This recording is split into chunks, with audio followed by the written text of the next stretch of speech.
Ya, kita lanjut lagi. Kali ini bagian B dari kejadian majemuk, yaitu adalah kejadian yang saling lepas, gitu ya. Tadi di bagian A adalah kejadian tidak saling lepas. Sekarang itu kejadian saling lepas. Nah, selalu patokan kita itu adalah bagaimana melihat model ini dalam diagram Venn. Ini adalah diagram Venn, berarti sekotak ini adalah semestanya. Nah, kejadian A saya anggap di sini, kejadian B saya anggap di sini. Maka tidak ada irisan antara A dan B. Berarti bisa kita tulis peluang A iris B sama dengan 0. Ya. Jadi berapa peluang A gabung B? Berapa peluang A gabung B?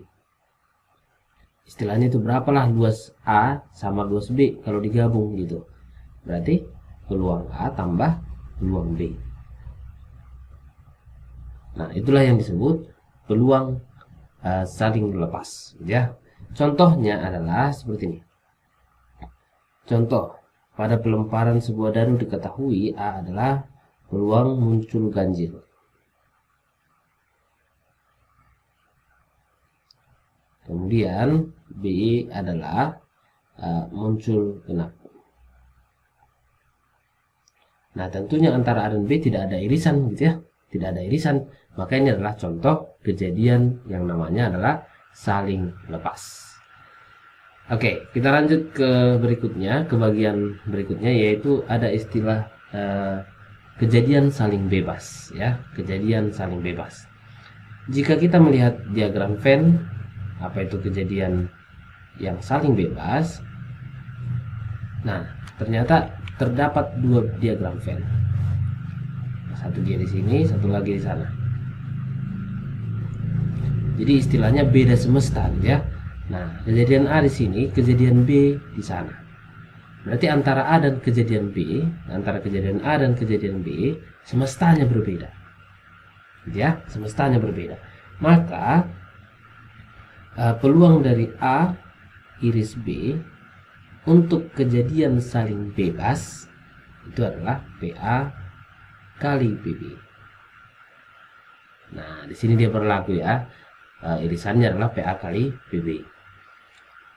Kemudian untuk gabungannya sama aja rumusnya. PA tambah PB dikurang PA iris B. Nah, itulah contohnya. Oke, kita mau lihat dulu apalah contoh untuk kejadian yang saling bebas. Misalnya kejadian A adalah si A atau saya lulus PTN. Kejadian B adalah Indonesia juara AFF. Itu kan gak ada hubungannya gitu ya. Itu semestanya berbeda. Maka itulah contoh dua kejadian yang hubungannya adalah saling bebas. Oke, supaya lebih paham, ini adalah contoh soal. Peluang siswa A dan B mendapatkan nilai 100 berturut-turut adalah 098, 095.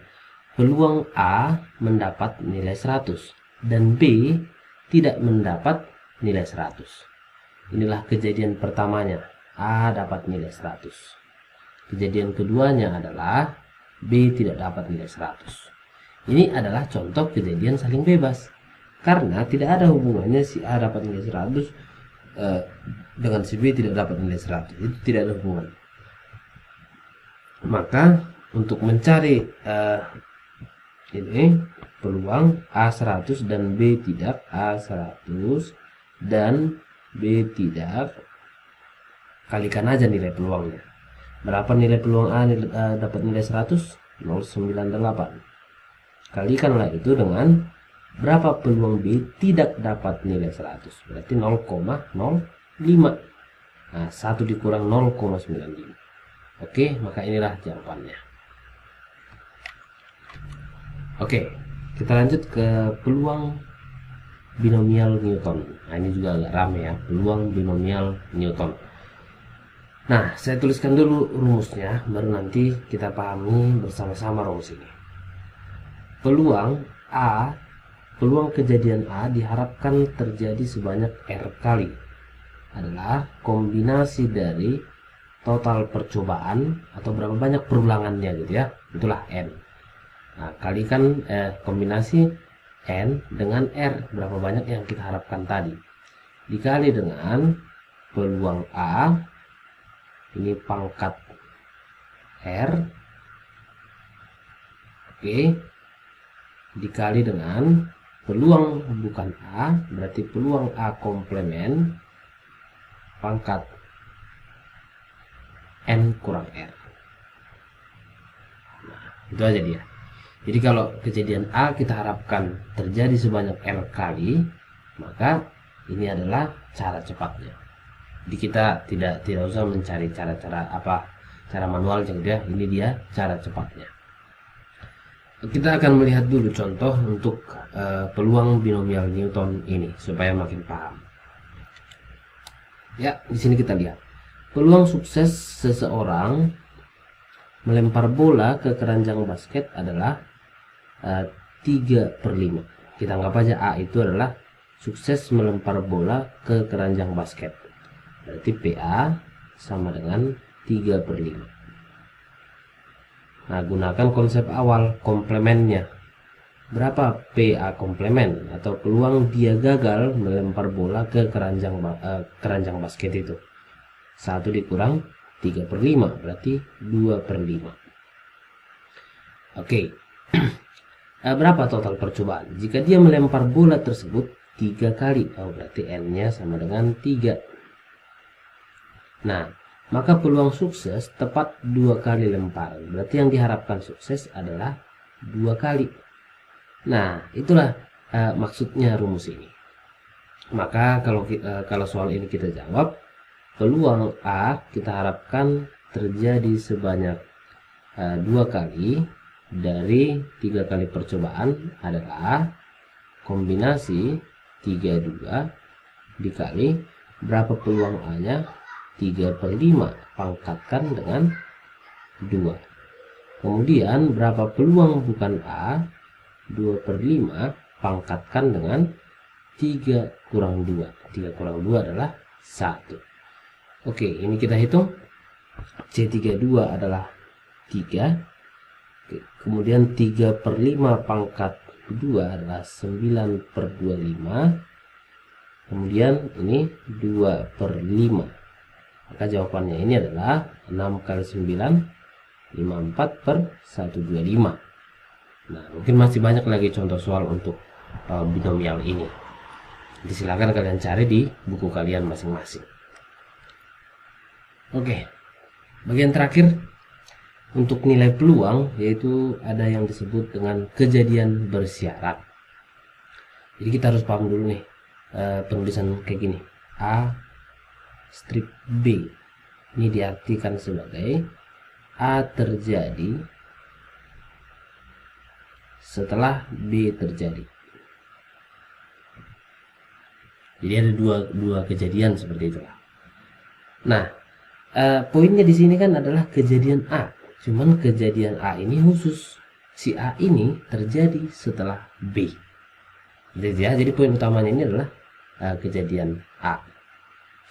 Nah, antara kejadian A dan kejadian B itu adalah model yang saling bebas ya, model yang saling bebas. Jadi bisa kita bilang PA kali PB, oke, PA kali PB sama dengan PA iris B. Ini saling bebas nih. Nah, karena A-nya itu khusus, yaitu si A harus terjadi setelah B, maka seperti inilah kita tulis. Jadi kalau ditanya apa rumus kejadian bersyarat, PA setelah B apa? Berarti PA iris B per PB. Itulah rumusnya.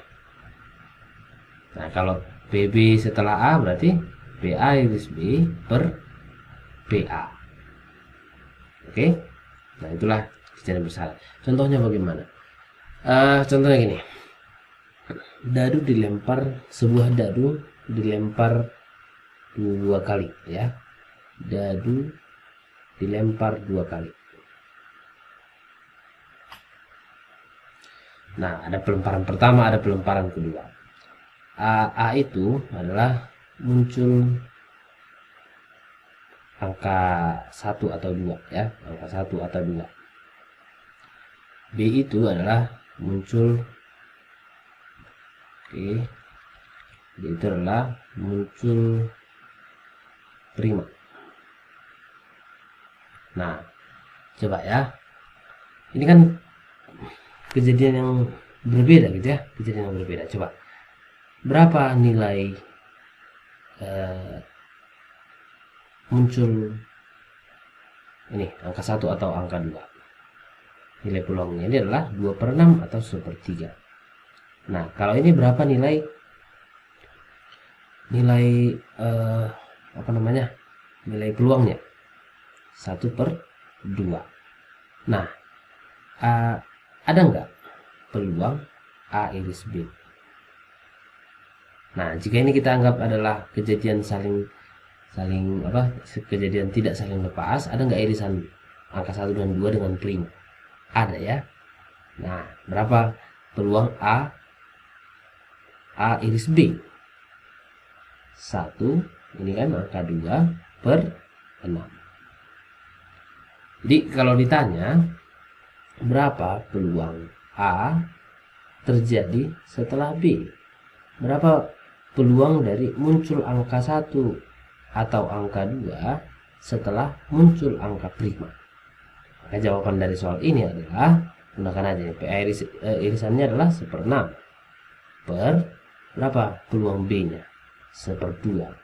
Maka jawaban ini adalah 1/3. Atau bisa juga kita bilang gini, artinya ini adalah berapa nilai peluang A dalam semesta B, dalam semesta baru, yaitu adalah B. Berapa total anggota prima dalam dadu? Ada 3 ya, ada angka 2, 3, dan 5. Berarti pasti per 3. Nah, berapa banyak A di dalam B ini? Berapa banyak anggota A dalam B ini? Hanya ada 1, yaitu angka 2 kan? Nah, berarti inilah jawabannya. Sepertiga, sama aja. Nah, ini juga bisa kita baca A dalam semesta baru, yaitu adalah semesta barunya B. Oke, itulah nilai-nilai peluang. Semoga bisa bermanfaat ya. Oke.